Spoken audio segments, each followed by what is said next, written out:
Mike. Hello. How are you, my Hey, friend? hey, there I am. Some reason I'm still Gale. You could be whoever you want to be. How you doing, my friend? I am doing well. How was the show? Oh, it was at the end of 2 days later, it's fine. When you're there going through it, and we're going to talk to Jeff about it, I'd rather be an opening act than a second band of three. It's hard to do that, because you're when you're in the middle there, you're Yeah. sandwiched in the middle, and it's not great. I mean, it becomes a fire drill to get set up. And as you're setting up and you get this adrenaline rush, now you got to calm down and remember, oh yeah, I got to play. I got parts to do, or I got songs to go over that I got to play in front of people. I don't like it. I agree. It's Well, not unless it's on a big stage. If you're on a stage like at a city festival and they got a whole yeah. crew, and all you gotta do is put your instruments up on the stage, and the guy comes over, he puts the mics in and does everything. But in a bar and in confined areas, no, not good. Well, we're going to have Jeff Fite on a little bit later, and then we'll have the Costa Ricans in playing some tunes for us. But Jeff Fite's been playing drums for quite a long time. I've known him for 7, 8 years. I'm not sure how long it is. When we're the rhythm section, talk about rookies. There's no bigger rookie than myself. And then I got to play with Jeff Fite and Lori Counts. The patience that they have to deal with lesser talent. I mean, I get it. And to be part of a to be part of a second band when you have rookies coming up. I say rookies, it's not a bad thing. It's just it's a rite of passage. It's first time playing a theater venue. It's like, oh my God, this is great. This is the break. But what I asked Jeff to talk about was the rules of etiquette when you're the first act. It's start on time, Yep. get done on time, Yep. get off the stage, no encores, Yeah. get get out. Jeff will talk about it, but I thought it was pretty interesting where you've been playing for a couple decades, just like Jeff Fite has, and I'm doing this for kicks. You've done this for a very long time, but it's now I'm starting to see what goes on behind the scenes. It really matters if you can hear yourself play on stage. Oh gosh. Yeah. Oh man. Yikes. So was there a sound issue at Rookies Rockhouse? Uh, I mean, Let Jeff speak to that because first of all, Bob Cozza, he's the dude. Nice joint. Thanks for having us and all that. I don't know who the sound guy is. I don't know what's good or bad, but I do know when I'm playing the bass and all I hear is the vibration of the strings and I don't hear anything. oh, no good. But no, but if you're really good, that's all you need, right? And You got to but hear yourself. you got so You got to hear. I think part of it was look, the first time we played, I don't know, Ted or Tom or whoever that guy was did a great job. I don't know who this other guy. I don't know what. Again, we're the second band, so the first band had a great sound check. The chain came on, they had a great, and then but I never put that much attention on that. Wow, it really spend the 15 minutes to make sure everything sounds good, but you don't want to do that because everybody's staring at you and they're like, what the hell's going on? Well, I always question why. And again, this isn't a knock on Rookies Rockhouse or Who Books or whatever. It's the business. It's Yeah. I always question why are there three bands? I understand when it's a city street festival and it goes from 12 in the afternoon till 10 o'clock at night that you have to have a rotation of bands. But I never understood cramming three bands into one evening. Is it really making that much difference on the door? I mean, are you really getting that extra 30 or 40 people, for each band? I don't know. I mean, I I get it a little bit. And you know what? We should invite Bob Cozza on to he had his birthday, or at least Facebook had his birthday, and I think it was wrong, but whatever. Um, I think there's something out there that people aren't going out as much, and if they're going to go out, they'll go out right after dinner. So I think the first band was scheduled at 6:30. Ooh. And then, we were supposed to come on at 7:45 or 8, whatever it was. And of course, you don't have a lot of people in, so you want to stretch things out. I think if you're the first band, and when the general manager says So they didn't. no, they didn't. To their credit, look, first band was really good. Loved them. Millennium. You and I were first bands at one time, right? So that's kind of the point. That's kind of the point of this show is when you're the first act going on, this is what's happening behind the scenes. Nobody's going to make a stink right then and there because there's a show to do and you got to move on. But if you don't talk about it, you don't learn. And I think that's why we have Jeff coming on, because he was fuming. Of course he was. Fuming. Yeah. Every right. Let's talk about what a line check is. All right. To you, you know what a line check means to me? No sound check. Yeah. Right. Well, if the sound guy is really good, he can do it. But if you're asking me if the look at this. Before the Costa Ricans. You got to fight. Wait, hold on. Jeff beat the Costa Ricans? You got to fight for your right to party. He's got to turn on his mic. Fight. Fight for your right. There's no way he's turning his camera on. Not a chance. Maybe. Jeff, if you don't turn your camera on, I'm going to put Mickey Mouse over your name. How he muted you. Oh, look at this. Yeah. All right. Come on, Jeff. You can do it. It says my video stopped. I don't know why. Here, you know what? Let me fix you. Look at that. 2 Costa Ricans. Hello. Okay. That's you. Costa Rican. Oh, my God. There's Jeff. That's on the host. That wasn't on me, dude. You made it. All right, good. I did. Jeff Fite, say hello to 2 Costa Ricans. Hello. Those Costa Ricans. How you doing? Hola. ¿Cómo estás? Pretty well. Bien. Muy bien. Boys, play a song. Let's kick off Jeff Fite. This is a special episode of the Hog Pod podcast. Oh, yeah. Go, boys. Let's go. All right, cool. All right. Badfinger. All right. Go. All right, here we go. 2, 3, I think 4. Green Acres would be apropos.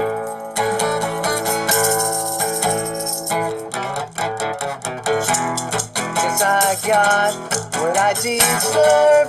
Come on, Jeff.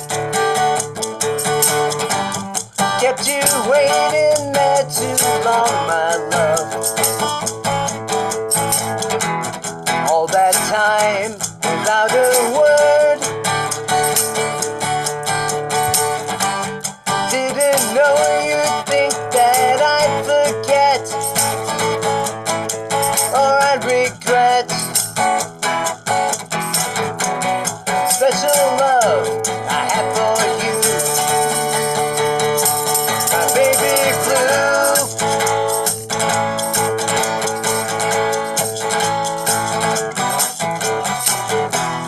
All the days became so long. Did you really think I'd do you wrong? Dixie, when I let you go, thought you'd realize that I would know, that I would show special love I have for you. Baby blue.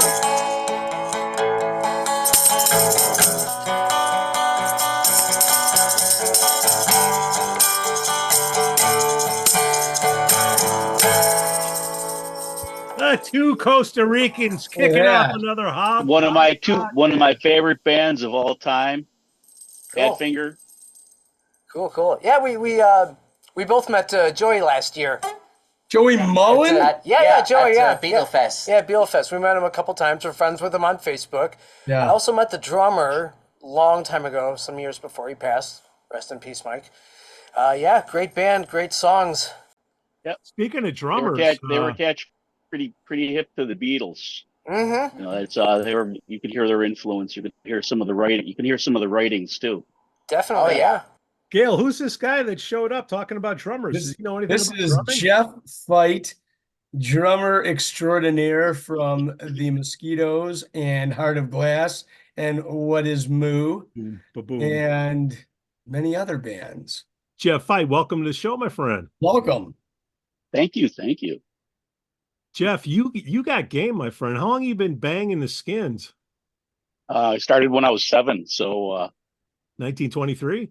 2020, about 18 years. Yeah.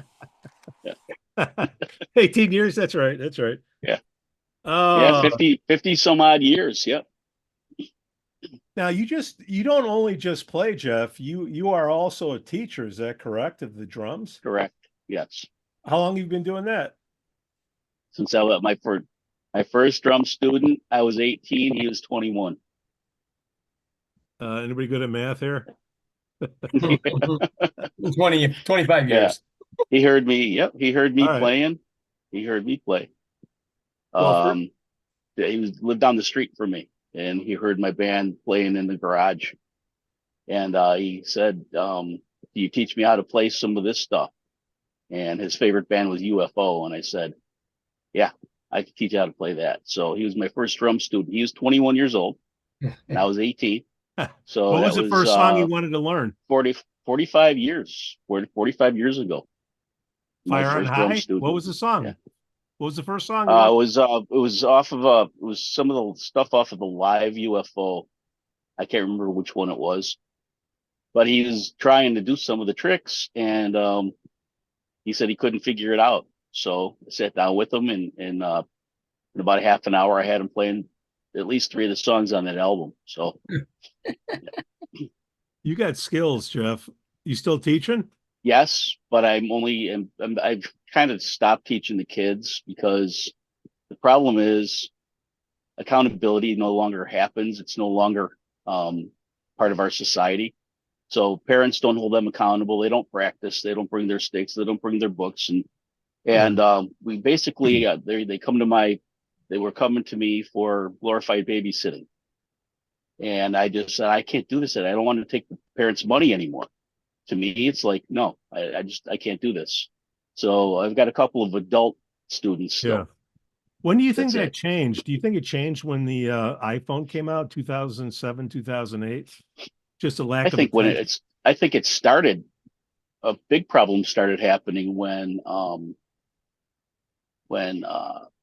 would say when gaming started becoming a big thing.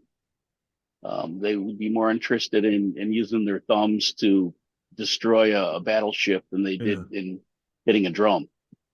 Well, give me a time frame, Jeff. Are we talking like Xbox? Are we talking like Sony? I would say probably in the 90s. Okay. You started seeing it happening. Sega. Less and less people actually putting forth any effort into any one thing. And that's the thing too, is parents have their kids spread so thin that they have no idea what they're going to be good at or even try to be good at. So, yeah. Jeff, do you think it's because they want immediate gratification, and learning music, it's like, it's a grind, man. You have to suffer. That's it. You got it. You got these kids that can hit a button on GarageBand and create a song. They've never played an instrument in their lives. So it is instant gratification.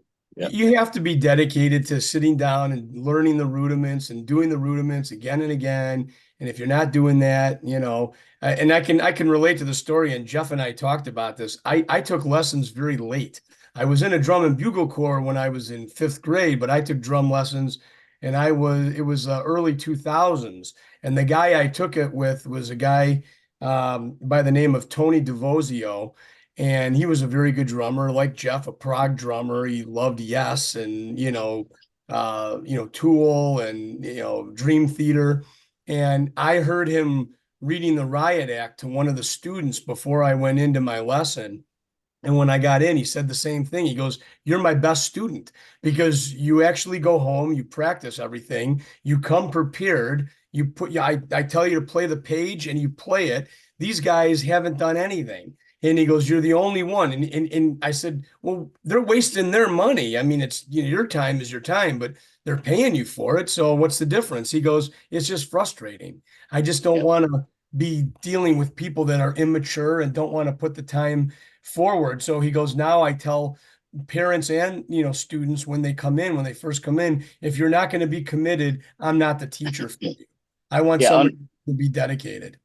understand that a teacher's legacy is the student. It has nothing to do with playing the drums. It has everything to do with teaching their students how to play the drums and someday being up on stage doing it. That's what a drum teacher wants. And that's why it's so frustrating. And when it becomes a babysitting service, so the parents could go and have a drink next door, it's not worth it to me. Nope. So that loses its luster very quickly. Nothing wrong with that. You think the electronics, has come, tracks or now with ChatGPT, you say, give me these 4 chords and make it play out, that they don't have to put the time in. They can just go to Apple, open up the laptop Yeah. and produce it. What do you think, Jeff? It's gotten worse. Yes, tracks used to have to be created. Back in the 80s when tracks first started, they still needed to be created by whoever was going to use them. Now you basically hit a button and say what you want and it spits it out for you, like you just said. So it's gotten becoming a writer, I guess, if you want to, or just a weekend warrior strumming 4 chords on a guitar, and then creating your own band to back you up. It's become a lazy man's vice for the most part. It's like you've got these guys standing up there on stage playing the tracks. Who wants to pay for that? Who wants to pay and see somebody stand there and play a guitar with a band that's not there? And I don't get it. I don't get it. I mean, are they even playing an instrument? They're opening up. The invisible band. Is it a DJ or is it a band? No, both. Yeah. It's a DJ that can play an instrument. Yeah. Yeah. Now the music that's going on today, Jeff, we have kids about the same age. My kid's about 31, 32, and I think you have kids somewhere around that same age. I think they're listening to a softer kind of music now, acoustic, More folk. like 70s. Are we seeing a trend back to the 70s? We're seeing like a Jack Johnson sort of thing. Yeah, that's become that's definitely an name. In fact, my son loves that stuff, but he also likes metal. He likes country. He likes hip hop. He likes everything. But that probably has something to do with growing up in my house, because music has always been here, right? My daughter's the same way. But yeah, just a little backdrop. I was also a high school teacher for 15 years. And I saw a trend where kids would walk in wearing Black Sabbath and Led Zeppelin t-shirts that they found in their parents' drawer and start talking to them about it. And it's like, I can't believe I never heard of Led Zeppelin before, man. They're awesome. And it's like, yeah, we brought it back. So yeah, it does. It comes back around. Bell bottoms are back in. I mean, people are wearing elephant bell bottoms, and they're finding their parents' clothes and they're wearing them. So it's pretty cool. Todd's guilty. Yes, I'm guilty of that. Costa Ricans, they're their own trendsetters. Trendsetters. Yes, we are. A couple things I want to go over is we've played together, I don't know, 6 years, 7, whatever it is. I started off on guitar. I get demoted to bass. And when you get to bass, you're part of the rhythm section. And then if you're part of the rhythm section, you got to play with the drummer. And I got introduced to you. I had no idea what I was doing. And I'm playing with a drum teacher who you get one note wrong, you get that stare. You've played with professionals and you've played with rookies. Like, how do you have the patience to deal with the rookies, whether it's part of the band or waiting for rookies to get done off stage? I mean, we just got done with a recent show, and God bless the first band. We had issues, but you've been around a long time. And how did you deal with my crap? And why do you still deal with the crap that comes on part of playing music? Because I remember when I was a rookie, you have to. It's you You always have to have start to think. somewhere, You right? have to. Everybody does. And Really that's as a teacher, you learn that what's my job? I'm not teaching somebody that knows more than me, right? I'm teaching somebody that knows less than me, and I have to help them progress. And that's the same thing with me, especially with music is my biggest. Yeah, that's me. It's my vice. It's everything that other than my family, that's everything I live for is music. So, I really analyze things and I listen to players and I listen to what's going on, and everybody has something to offer because it's an art form. It's not a competition. There's no competition here. It doesn't matter how good anybody is. Do you have something to offer? Are you actually just trying only to sound like somebody else? That's a challenge. That's a good challenge if that's all you want to do for the rest of your life, because it's hard. It's hard to actually play like another player and sound like them all the time.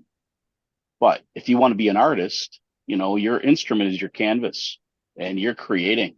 And that's what you want to do is you want to start thinking about getting outside of a box and getting uncomfortable and getting better.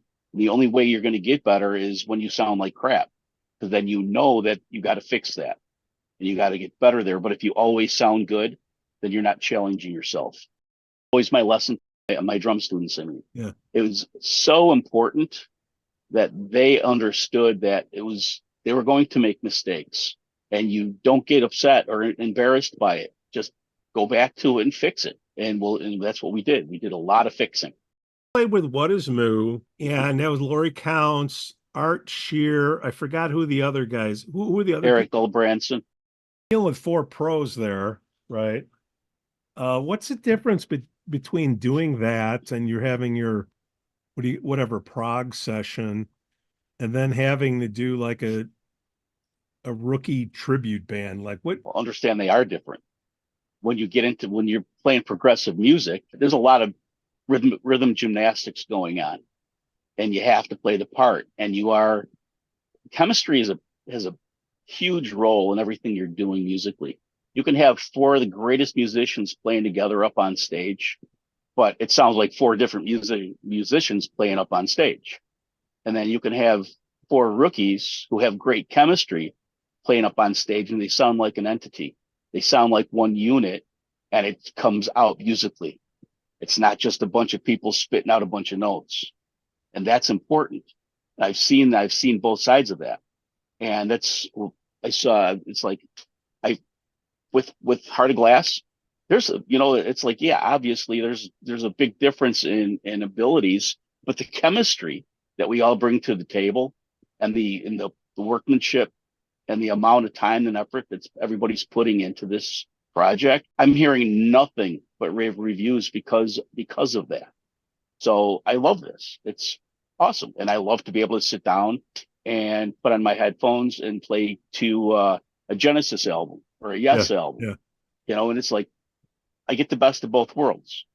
It's pretty cool. Mike, what I'm trying to get out of Jeff is you have these professional musicians that know how to count, and then you have me. You know how to count? Let me. No, but what we do is we count to 4. Count to 4 for me. We listen to the iTunes version of the song, and then we go to practice. Hey, wait a minute, that's not how it went. And then Jeff tries to screw me up all the time with different counts on the drums. That's different. Yeah. Right. I throw in syncopations just to see what Pete does. Whatever that means. Yeah. He's frozen in his footsteps. Where's one? Where's one? So you have 3 bands on stage, Jeff. Mm-hmm. Obviously you want to be the 3rd band, but would you rather be the 1st or the 2nd band? Well, it depends on how good stage management is at the club we're playing. That's everything. Because if you don't have anybody actually up there directing, and you have one sound guy trying to tell everybody what to do while he's trying to figure out how to get sound coming from the board, and you've got no help, It gets frustrating for every single person. We are one big unit working together to try to entertain a crowd. And when you don't have that, you get exactly what happened this last weekend. What happened this last weekend, Jeff? First of all, we're not pointing fingers. What we're trying to do is the whole goal of this show is that first, second, or third band, you have to know what's happening going in. The first band, when you're a rookie band and they don't have people telling them what to do, you run into the issues that we had, which were, Jeff, it's an autopsy without blame. Go ahead. What was your starting a half an hour late to start it off? Okay. They're supposed to start at 6:30. I think it was 5 minutes to 7 when they started, and they kept going and kept going. And it's like, wait a second. And then the lead singer kept saying, "You want more? You want more?" And it's like, you have a time limit here. You have, we're supposed to be working together here. And it's not about you being the first band and then you have the show. And then when you feel like you're done, then it's okay to get off the stage. No, that's not how it works. You need to be looking at your clock, and you need to make sure that you're being conscientious about what's going on behind you too. It's not a just in front of you. It's 100% right, Jeff. It's a respect thing. You know, you're sharing that stage, even if you went a little late, everybody's set's going to get cut. So, you know, you're going to get some songs cut. They have to have some songs cut. You can't just keep going. Even if the crowd is going crazy and cheering and saying, yeah, we want more, we want more. You got to know when your time is up. If they were supposed to be done at 7:30 or 7:45, whatever it is, that's the time you get off the stage. You don't just keep going. One encore, maybe. Yeah. I believe the chain actually started an hour later than they were supposed to. I bet their fans love that. Yeah, right. Here's when you don't have a sound check. First of all, Jeff and Mike and the Costa Ricans, you have more experience than I do. I'm a tabs guy. I try to count because Jeff's staring at me, but I know tabs and I do rote learning and I know when I'm supposed to be done. But when I'm hitting the string and I can't hear anything, there's an issue. The vibration, like, I hope that was right. I don't see any. Nobody's making a face at me yet. And then the sound guy says, I don't know what's wrong with the bass amp. It's a brand new amp, man. Yeah. I'm got to tell you, I'm not sure what the guy was doing because he couldn't give me any more than it's like I was at full, I had myself at 10 on volume and I still could barely hear half the instruments.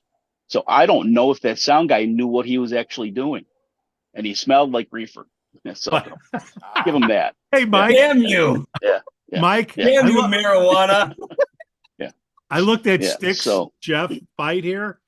He ripped his earpiece out. I don't think he had any earpieces in. When did you rip out your earpiece?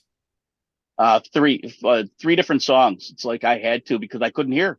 I could not hear what was going on musically. So it's like, and you could see me actually, if you're looking at the video, you could see me playing one-handed while I was reaching out with the other hand, pulling an earpiece out, trying to so I could hear what was going on musically.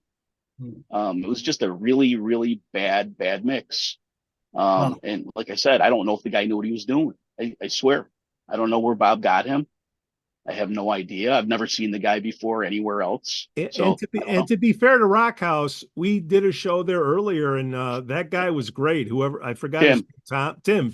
He's the best sound guy. He is one of the top 3 sound guys I've ever worked with by far. So it's a mixture. He's incredible. I also have to point a finger here too at management for only allowing 15-minute changeovers between bands, because that does put a lot of pressure on the sound guy, but that puts more pressure on the band who's already exerted an hour and a half of energy to entertain the crowd, and then you have to suck it up and just get your crap off the stage. That's BS. That's a bunch of crap. Seriously. Yeah. You got to give us a couple minutes to at least take a break so we can at least collect ourselves and then get off the stage. You expect us to hit that last note and then start ripping stuff apart? That's crap. That's bull crap. Seriously. Now, Jeff, you've been playing music for decades. You told me that was one of the worst sound jobs. Is that true? By far. Okay. By far. Yeah. Now that's not going to happen. Everybody's got a downer. I get it. He probably was feeling pressure because again, 15-minute changeovers between bands, and you have 3 bands. Yeah, so you're trying to fit a band in between 2 bands. Yeah. I get it. I get where that could be frustrating. Yeah. So let's just say we have a club owner listening to us now, and they say, "Well, what should it be? 30 minutes? Like, what should be the right thing?" Yes, Minimum. that should be 30 minutes. I would say no less than 20, but 30 is perfect. Yeah. Because it's not everybody has a 3-piece drum kit with 2 cymbals. I mean, look at the Chain. What if they were first? Right? Who's going to carry the You're going to get gong? him off in 15 minutes? Right. And it's really, I mean, that's a serious question. Well, they do it like at those city street festivals. They always give you a half an hour between acts, right? So a half hour is 15 on and 15 off. They also got 2 sound guys and 5 stage hands that are pulling stuff off and putting microphones and miking stuff up, and they got it down to a science. I mean, one guy just simply can't do it, and 15 minutes isn't enough. One guy would need an hour, really, ideally. Easily. Yeah, and it's you just, like I said, the first band started a half an hour late because they just couldn't dial it in. They were having a hard time getting stuff together. It just wasn't working out. You got that, it's going to happen. I understand that. But then if that happens, you got to be conscientious. If you're that band, you have to be conscientious about what's going on after you. So and that's where you need to start thinking about cutting a song or 2 or 3. They didn't. Cozza, he was standing next to me and I'm waiting to go on, and I saw him going up, and I think they needed a plan, or somebody needed to tell them. Yeah. Well, they needed a stage manager. The only reason why Bob Cozza did that is because I walked to him and I said, what time are they supposed to be done? And he said, well, they started late. I said, okay, they started late. You have 2 more bands. And then he got up and walked over there. I'm telling you, don't mess with Jeff Fite. But that's ridiculous, man. You want us to entertain your crowd. You got to make sure that this is a smooth, well-oiled machine then. And it wasn't. It was a train wreck. Well, but I'll tell you what, that was one of our best gigs. Mike, we kicked ass. I'm looking at the video, the video, and it's like, yeah, let's talk about that. That was Jeff. Really well done for not having a good sound. Yeah. Mike, CJ, and Todd, Jeff, and we've been fighting. I don't know how long, because I know how to video edit, whatever, and I'm of the belief that, whatever it is, put it out there so Google can find you. Jeff can hear like a quarter note off of something, and he's like, no way. Talk to me about how we've gone back and forth, because you can hear everything. Yeah, it's like it has to be perfect before it goes out. Well, it's got to be at least like that. I never said perfect, but professional sounding. And when there are things that have 3 or 4 mistakes, vocals are pitchy, or somebody's missing spots, or just a really bad recording, that should never be posted. That should never be posted ever. Obviously you want to present yourself as a professional band, and we're not an amateur garage band, and I never want to sound like that. So I don't ever want to be presented like that either. That's why. So you have people that record on their phones at shows. I do it myself. Yeah. I mean, that is what it is, but you're saying the content that you put out as a band, what you're using as your promotional videos, or what you're sending to prospective venues to say, hey, this is the stuff, here's what we do. You want that to be not perfect, like you said, but at least, A minus, I mean, let's with the best stuff. And I agree with that. But there's a whole lot of videos that people take of bands that are crap quality. Their phone is bad. Someone's killing in the. But those aren't posted on the band's page usually. Yeah, that's very seldom. Right. Yeah, that's just that they share that amongst their friends, and that's okay. Yeah. What we put on our page has to represent us as a professional band. That you got to remember, there's hundreds and hundreds of bands that are vying for the same stage time, and the few venues that still exist for live music. So if you're fighting for stage time, if you're not presented as a professional and something somewhat unique, you're going to be fighting with, you're going to basically be put at the bottom of the barrel, and you're lucky if your name gets pulled out. Jeff, you play with a lot of bands. Talk to me about the difference between cover bands and tribute bands. A cover band was just that you figure out the strength of your vocalists. So what are they strong at? What are they really good at? And then you build the music around that. A tribute band is you're basically trying to sound just like that band as much as possible for every song. So like with the Mosquitos, Jill, she could kick butt. She got 3 or 4 different voices, and she kills out all of them. So, we pretty much, a lot of our set lists are based around those strength qualities. And then Eli is the other vocalist. He does a great slow hand. He's got his voice. We play some what song, the core, and the core, and they both, and it's a duet, and they both sing their parts, and it sent chills up and down my spine when I first started playing it with the band, because we just nail it. That's one of those songs that this band could represent this band really well.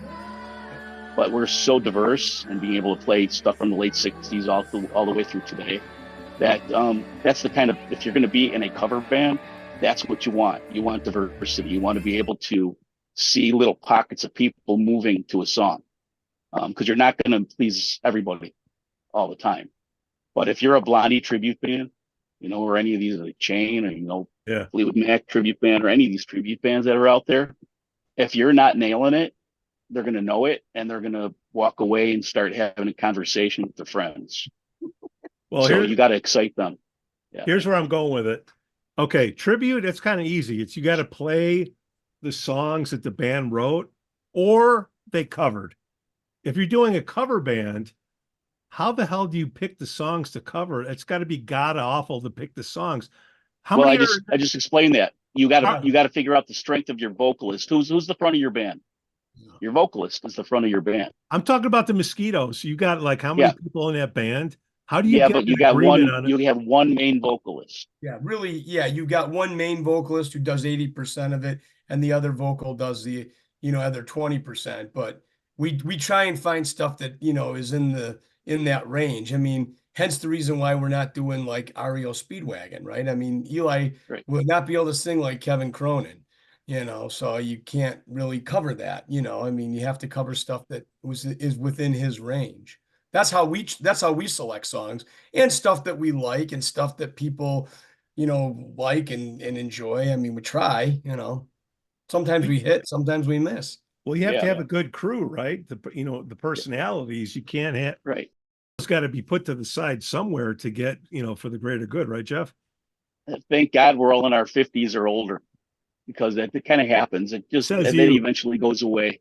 It eventually goes away. Egos go away. You start understanding that not everybody's going to be the same. Everybody's at a different place in their musicianship, and how much time and effort they put into it, how much schooling they've had, or whatever experience that they've had. That's the biggest thing, is experience for being a live performer. That's more important than how well you're schooled. You got to be up on stage and you got to be doing it. Otherwise, you have no idea. I think it's safe to say that the Mosquitos never had any egos, because we've been doing it for 24 years with pretty much the same crew. I mean, there's been a few changes here and there, but it's been the same guys, Yeah, same with Blind Spot. There's no egos in our band, We may have changed a couple personnel changes, but we go along like it all flows very well within the band. Just it, man. It's all about the chemistry, how everybody gets along, and how it sounds together. We have to all remember, if you're paid $1, you're a professional and you're an entertainer. If you look at the crowd and are not entertained, you have to figure that out, right? Whatever it is. So if you're playing a song that you like to hear and the crowd doesn't like it, you don't play it anymore. Don't play it. Or find a new crowd. Now, Jeff, CJ and Todd, they've been in the business a while. Okay. They're gathering momentum. They need a drummer. What advice would you give them on looking for a drummer? Sure they don't suck. Okay. Obviously, Someone who likes the music. you know Someone what who I would likes the do music. if you're looking for a drummer, pick 4 songs that you think you nail. Give them those 4 songs and say, let's jam on these 4 songs and see what we could do with it. All right. But I would also say, after playing those 4 songs, have them just just play. Let's just jam and see what happens with us musically, because you want to see where the chemistry is. You want to see if this guy's going to be, progressive rock drummer trying to play the Beatles. That doesn't work very well, No. right? No. Unless you're rewriting the Beatles tunes, right? Right. For Dream Theater to play. Sit down and talk. Have a cup of coffee with the guy or the girl, and see what they're like. See what kind of person they are. If you can actually sit there and have a nice chat sitting down when you're meeting, that breaks the ice.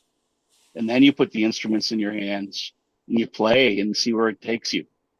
And if it feels good, go for it. It's really all it is. It's like you don't need somebody that's got together and play and see where it takes you.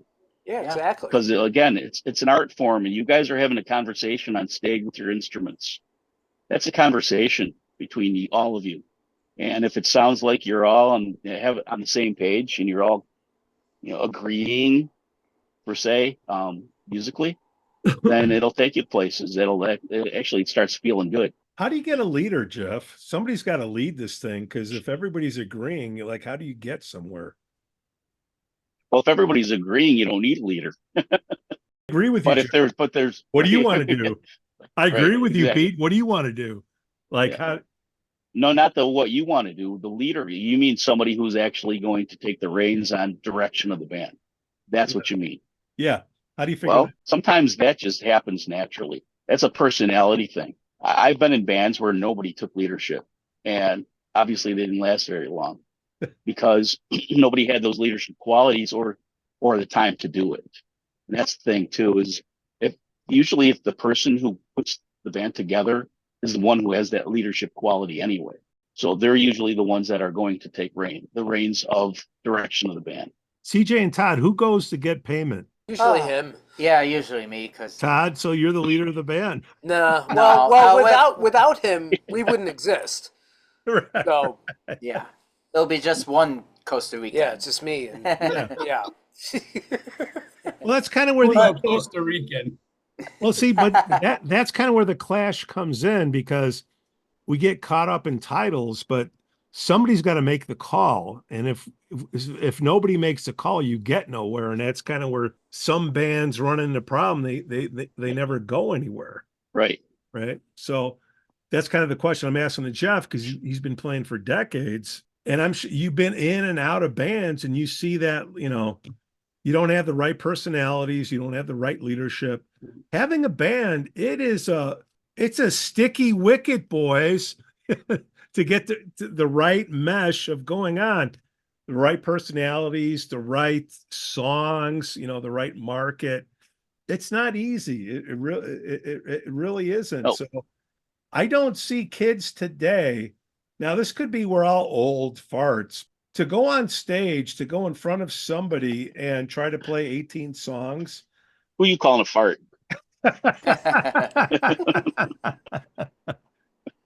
Unless you're a DJ going up there with a MacBook Pro, this is some hard shit to do. I would put it up there with a marathon. Some people like to run marathons. You know what? Go up and do 18 songs. Do a 90-minute set, and without any notes. Not easy. Yeah. Not easy. But you know what? There are younger kids coming up, and what I'm seeing, it's more of a country/folk type thing. It's not so many. It's not like 5 or 6 people. It's like one person and a guitar. Are you guys seeing that, Jeff, Mike, CJ, Todd? What are you seeing out there? A few. Yeah. See, in smaller bars, that's all they can handle anyway. There's a place for one stool and a music stand, and a guitarist who sings. Dan Peters comes to mind. He's phenomenal at it. And by the way, he doesn't use tracks. He uses a looper, actually. But he has his own band, but he also does his solo stuff. and he does it really well. He's an entertainer with a guitar. If you have never gotten to see Dan Peters, he's one of the funniest guys you'll ever meet. He's a character. He has the gift of gab and banter between songs, and he can come up with stuff on the fly. He's really good. Real entertainer. But he also has a phenomenal band. So, when he goes out to play, it's always top notch. Everything he does he's at the top of his game all the time. That's if there's anybody you would like to use as a template for success in that way, he's probably the guy you'd go to. Jeff, let's talk about the end of a gig or the beginning of a gig. Probably get him on here one day. Good, let's go. Come on, bring him on. I can do that. If he's not playing, he plays a lot. Jeff Fite, you have an open invitation anytime. But being a drummer, that has got to be the loneliest position of a band when the show is over. Getting stuff off the stage. Oh yeah, especially trying to get it around everybody else that's in front of me. Yeah, it's like I'm the last one to be able to get off the stage because everybody's set up around me. So it's tough because then you got the sound guy yelling at you because you're not off the stage in 15 seconds. It's like, okay, you see all this stuff in front of me here? I can't move. You could yell at me all you want. I can't go anywhere until this is gone. So, yeah. So being a first or second band, you don't get a riser. How do you feel about that, Jeff? Especially when the bass player is 6'7", 400 pounds. Standing in front of me, I get to check out his ass all night, huh?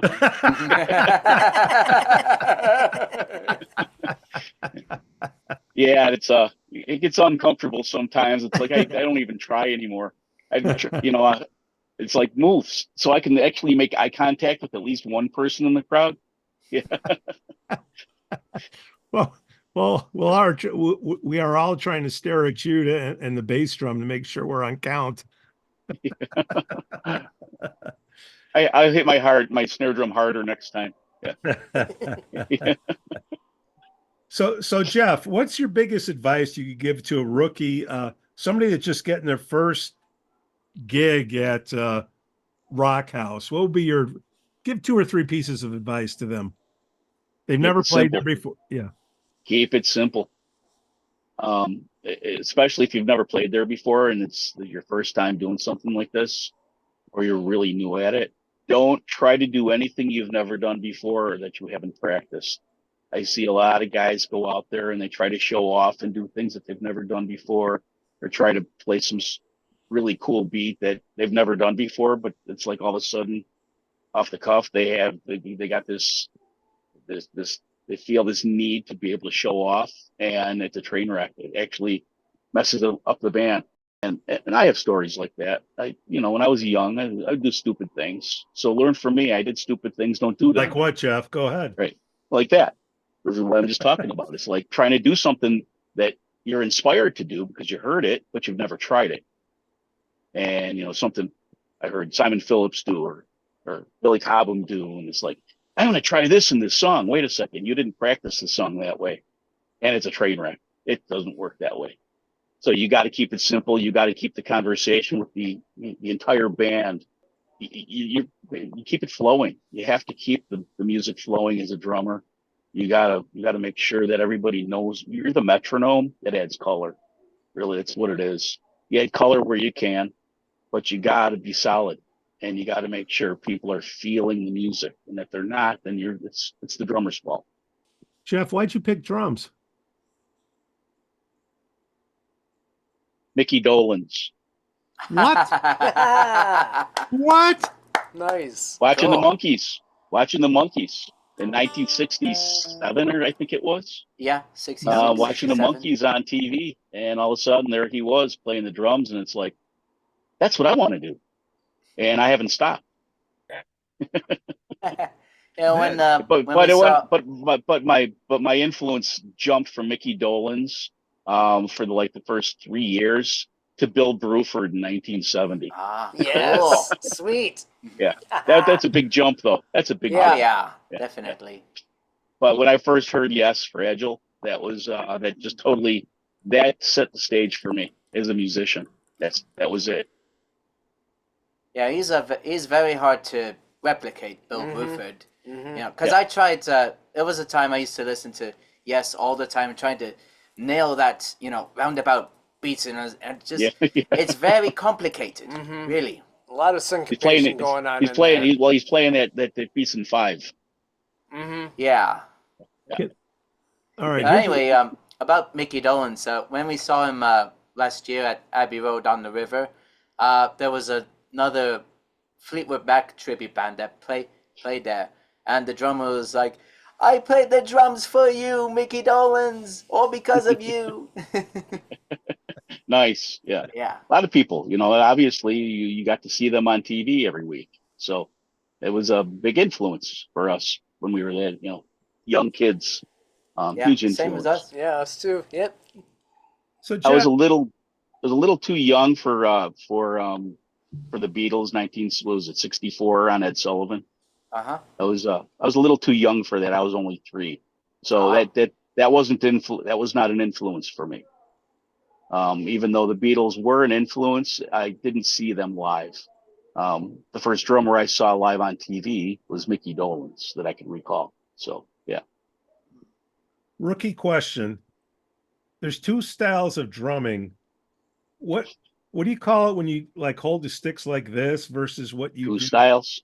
Yeah, what's the difference? Oh, you mean match grip and traditional grip? Yeah. Who is that first, whatever that first one is, who is the big one? Who is the big proponent of that? Match grip? 95% of all drummers play match grip, holding the sticks the same in both hands. Okay. The traditional grip is when you're holding one side, kind of a side stick sideways, and the other one you're holding the straight. Like Buddy Rich. That was born, Buddy no, Rich. that was born out of marching band. That's the original drummers that played marching snare drums played that way because of the way the snare drum hung on their body. Yep. So jazz drummers then just took that same grip and set up back in the 20s and 30s, they set up when they started using drum sets, you know, little drum kits, nothing like you see today. They would set them up, play that style. Most jazz drummers at that time continued using that same grip, and you still see some people like Vinnie Colaiuta and a lot of the jazz drummers play with that grip, but a majority of drummers play with match grip because it's the same motion for both hands. Ringo Starr Boys, what was his grip? He was definitely match grip. Match grip. For Matchbox. Matchbox grip. He had a swing to it. So Jeff, while we still have you on, I don't know what I'm going to put you on the spot, but let's just say 3, 5, pick the number, the most influential drummers of all time, in your opinion, being a drum teacher. Personally, or you think? You personally. You. Bill Bruford was I would say was the first one. That's a yes guy? That's yes, yeah. Okay. Vinnie Colaiuta. Who's that? He played with Frank Zappa, Joe's Garage, but he's also on thousands and thousands of recordings. Studio drummer. He's a session guy, but he's played with, you know, he's also played. You go check out some Jeff Beck stuff. I play with Jeff Beck a lot. He played with everybody. He's played with every single well-known musician there is in the world. I mean, the guy's just incredible. And there's another 50,000 I could probably slip in those first 2 slots. Who's better, you know, Buddy, and I've obviously Buddy Rich, because I've got a jazz background, and that's everybody. That's always everybody's benchmark. If you want to play like Buddy Rich, you got to spend thousands and thousands of hours doing the same things over and over and over again. So yeah. All right, Bonzo or Neil Peart? Depends on if you're playing Led Zeppelin, obviously Bonzo. If you're playing Rush, obviously Neil Peart. They're 2 different styles. I know.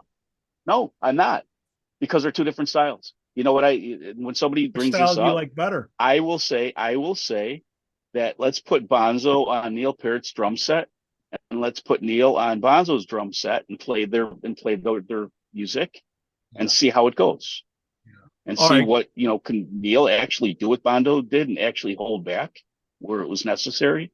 But can Bonzo do what Neil did? It's like they're two different styles completely, but they actually were necessary for the music they played. Perpetuated. People keep talking about them. Why? Because Neil Peart has a shitload of stuff around him going at it, and Bonzo didn't. So so you have a minimalist and you have an everything else list, and then you have Mike Orphanos, who's a percussionist. Percussionist and drummer, how do you two get along on stage? Mike or I'm there Jeff? for color. I'm the color around what Jeff's doing. I mean, there are times that I'm locking into what he's doing, and there's times I'm playing around with what he's doing a rhythm, and then I'm doing the color on top of that, adding in whether it's bongos or congas or timbales or bells or blocks or shakers. So it's it works hand in hand. I mean, if you don't need two percussionists unless you're doing Santana, then you need the two percussionists. You need a guy who's doing congas and the guy that does the timbales. Guy Yeah. can't do both. He's not an octopus. It's a rhythm section. And what you're doing is you're doing percussion ensemble things that work well together. I'll bring up, and then we'll go to the Costa Ricans to close us out. Mike and Jeff, you guys do that thing over at Sundance. What's it called? Coterie? Yeah. Yeah. Coterie. Uh-huh. Could you tell everybody what that's about and how you guys play at that and what goes on there? Well, I mean, it's a collective of musicians. There's a core group of musicians, and they pick a theme, and basically they'll go out and get other musicians to supplement around them. But still, that core, I think there's like 7 or 8 of them that, they got a couple drummers, they got a couple bass players, they got, a couple guys that sing and play guitar. And then they'll go and they'll just, whatever they're doing, if they're doing, I saw them do, Black Sabbath and Deep Purple and all this heavy metal stuff. That's one I wasn't involved with. The one I got involved with was the One Hit Wonders. And then I also did the I Love the 80s, which was the most recent. But yeah, I don't know how else to explain it. And they do it for charity. I mean, you can't pay 30 plus musicians. So, I mean, all the proceeds go to whatever they decide. And on this last one, actually, ironically, for I Love the 80s, they did it for the Heart Association. And one of the reasons why they did it is one of the players who's actually going to be sitting in with the Mosquitos in June, his name is Chris Rhodes. He actually had an episode on stage at the Coterie in November. He collapsed and had a heart attack. And it was the quick reaction by Mike Dermont to get up there and start administering CPR. And I think the ambulance was there in less than 5 minutes, and they were able to revive him. And so that was they actually made mention of it at the last coterie when Chris was up on the drums. I think Todd probably remembers when Mike mentioned it, why they decided to select the Heart Association. But it could be anything. It could be for cancer. It could be whatever they decide. So that's how they do it. But Jeff and Mike, you guys have to go up there with people that you haven't really played with before. It's like the next level above an open mic. Like, how do you? I was supposed to be part of the first coterie that was at Sundance, and it didn't happen because of COVID. Yeah. I haven't been part of that, but I've been part of something else that happens monthly or like quarterly.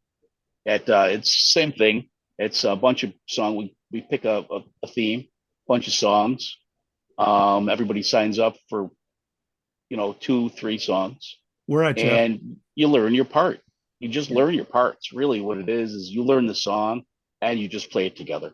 Yeah. And because you're working with a bunch of professional musicians or really good musicians who could be professional if they wanted to, it goes well most of the time. Very seldom is there a train wreck. Yeah. Sometimes, but very seldom. Yeah, it's called the Discord, and they have it at Sundance. It's like every 6 weeks or something like that. So It's on- Coterie and Discord are both at Sundance. well, Well- Decotery, they changed venues. They did it at Rookies Rochaus. Okay, got it. Yeah, they did it Yeah. at the Vickman. They'll do it Broken at Oar. Broken Oar Yeah. in August. But yeah, I mean, the only thing that's different with the Discord, they do not practice unless the players that signed up for that particular song want to get together on their own. For the Coterie, what they usually do is they do 2 practices, and they do it based on who the singers are. And we go in and, you know, the songs I did for the I Love the 80s, I played each song one time. So I got in there, I did my song, and then the next practice, whatever songs were in there, I played them. Just Got it. yeah, like Jeff says, you got to come prepared. So where is everybody playing? Okay, Heart of Glass, May 31st, Broken Oar, Barrington. Okay. Where is Mike and Jeff going to be playing next? We are going to be at Sundance Saloon on the 25th, which is a Saturday at 5 p.m., 5 to 7. And that's going to be the kickoff of the outdoor patio season. And then for me this week, I got Black Diamond on Thursday night at the Wooden Nickel, and then Saturday afternoon, 2 p.m. At the Broken Oar, 2 p.m. to 6 p.m. with Black Diamond sessions. Nice. And the Costa Ricans.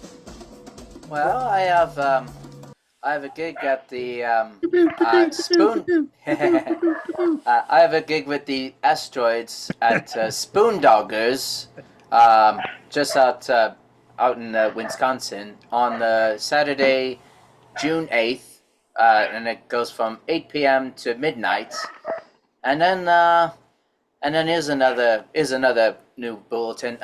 Blind Spot, which is another band I'm in. We're playing at the Oak Park. What's that band? The Oak Park Lounge. Something like that. Yeah, we're doing the fireworks 4th of July celebration there with the Dollar Giraffes, which also features Blind Spot's one of Blind Spot's guitarists. And as for me and Chris, we're playing at the O'Hare's Pub in Bartlett on July 13th. 13th. Yeah. Outstanding. Yes. And if there's an aspiring drummer out there that would like lessons, Jeff, is there any time in your day would you offer a lesson to somebody for payment? If somebody wants drum lessons, Of course. Jeff, where should we send them? My To this cell link phone. right here. Click the link.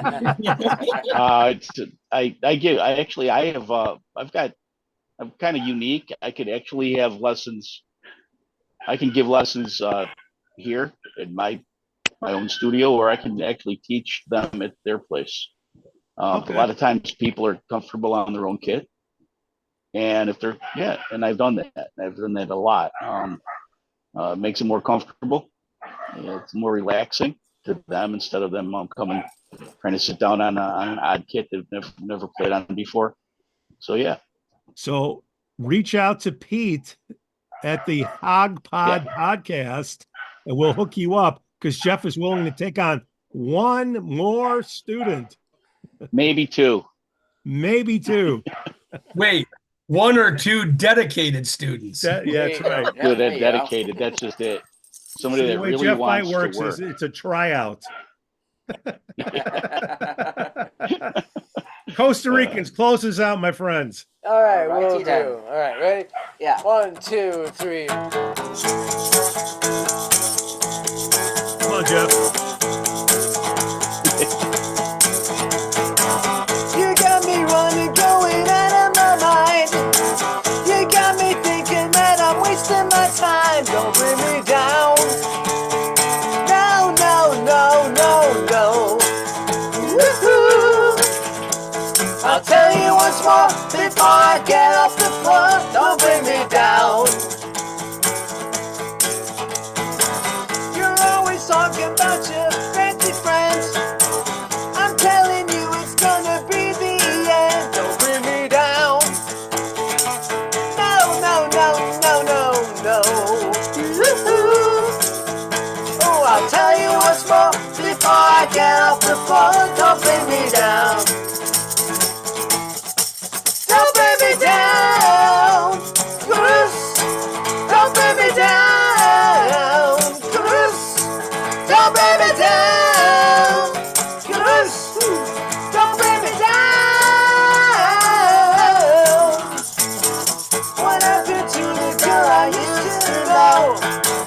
You left your mind somewhere down the road. Don't bring me down.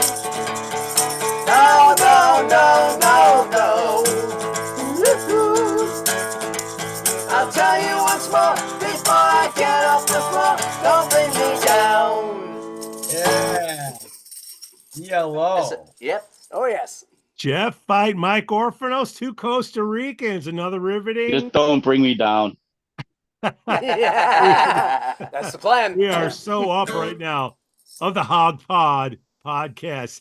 Thanks Boys, for have a having me great on. evening. Great job, Jeff, Mike. Oh, you too, CJ, Pete. Todd, See thank you, everybody. Hey, guys. Bye. Smell y'all Bye-bye. later. Yeah. Bye.